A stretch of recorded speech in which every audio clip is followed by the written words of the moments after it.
In this lecture, we are going to strengthen our knowledge on useEffect hooks. Precisely, we are going to discuss the useEffect cleanup function. So, what exactly is the useEffect cleanup function?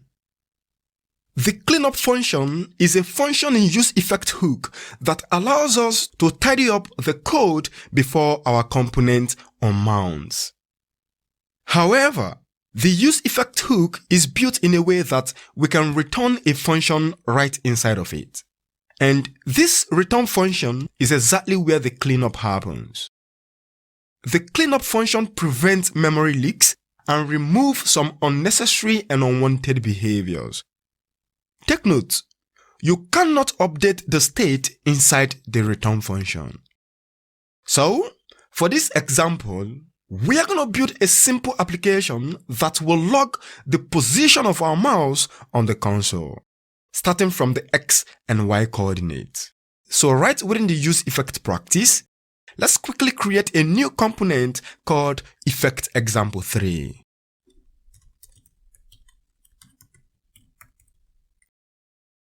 Generate the functional component. Let's quickly import the useState hook and the useEffect. Comma, useEffect. It's as simple as that. So for the X and Y coordinates, we are going to declare the necessary state variable to be used. Right within the component, we are going to have const X, comma, set X equal useState, and the initial state is going to be a number. In this case, 0. Highlight and duplicate. So here is going to be Y. We have to set Y. It's as simple as that. Let's define the function to log the mouse position. Const taking event, set it to our function, and we are going to console log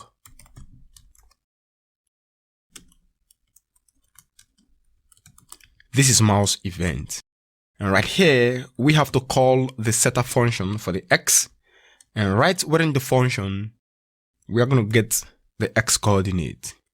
e.cleanUp, highlight and duplicate. So here we're going to get Y. So we have to call the setter function for Y. Oh, beautiful. Let's quickly call the useEffect. Right outside this function, which is within the component, we are going to invoke the useEffect. And the useEffect is a function that takes in two parameters. The first parameter is an arrow function. Yeah? And the second parameter is going to be the dependency array. But for now, let's keep it like this. So right within the anonymous function, we are going to console log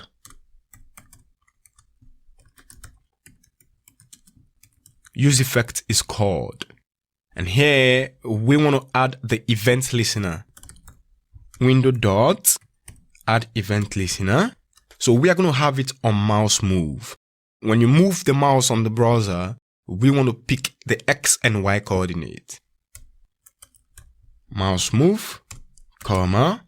Then we are going to invoke the log mouse position. And here is it. It's as simple as that. So right within the body, we are going to display the position. Let's have a p tag.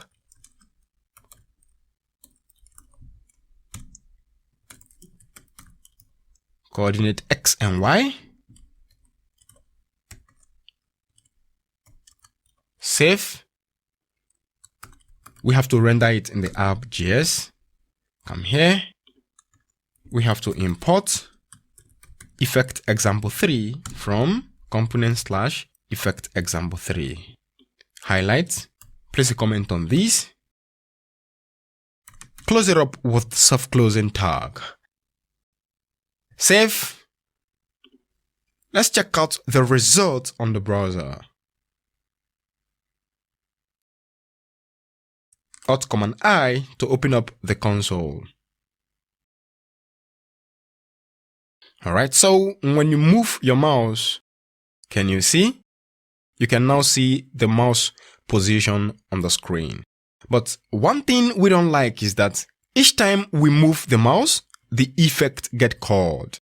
The effect is called every time the component re-renders. Alright, so now we have to condition the effect by passing in the second argument, which in this case is going to be an empty array. So when we specify the empty array, we are practically telling React that this effect does not depend on any props or state. So there is no reason to call this effect on consequent re-renders, which simply implies it is going to get called only for the first time after the component renders. Let's pass in the empty array as the second parameter. Scroll up, and here we have to separate it with the comma and then take in an empty array. Save. On the browser, let's reload. Can you see? The effect gets called after the component renders for the first time. Now, when I move my mouse around, the effect is not going to get called anymore. Do you see? Now we have only the mouse coordinates logged into the console. But when I remove the dependency array, each time you move the mouse around, the component re-renders, and then that will cause this guy over here to fire up. Now see, take a look. Can you see? When I move the mouse, the component re-renders and the effect get fire up. And of course, we do not want the effect to get fire up each time we move the mouse. So therefore, we have to specify the empty array like this. When you specify the empty array, this will cause the effect to get fire up after the component render for the first time. So for the consequent re-renders, the effect is not going to get called anymore. So if you want your effect to get called only once, you have to specify the empty dependency array. And that's it. Beautiful. This is all for now, and see you in the next lecture.